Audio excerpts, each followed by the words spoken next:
কৰি থাকে আহিলা এটা গিলাস ল'ব লাগিব এটা মাটিৰ শুকান চপৰা আৰু এবটল পৰীক্ষাটো দেখুৱাই দিয়া এটা আমি গিলাস ল'ম ইয়াত আমি অলপ পানী দিম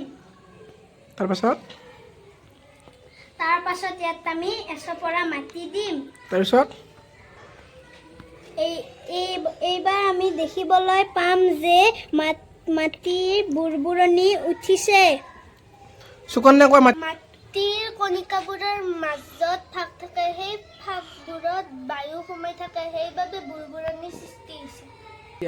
প্ৰথমতে আমি এটা গিলাস ল'ম তাত আমি পানী দিম তাৰ পিছত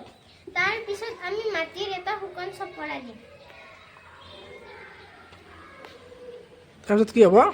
তাৰ পিছত আমি দেখা পাম যে চপৰাটোৰ পৰা বুৰবুৰণিৰ সৃষ্টি হৈছে মোক কোৱা বুৰবুৰণিৰ সৃষ্টি কি কাৰণে হৈছে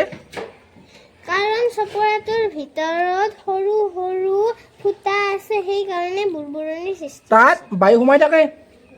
আৰু সেইবাবে বুৰবুৰণি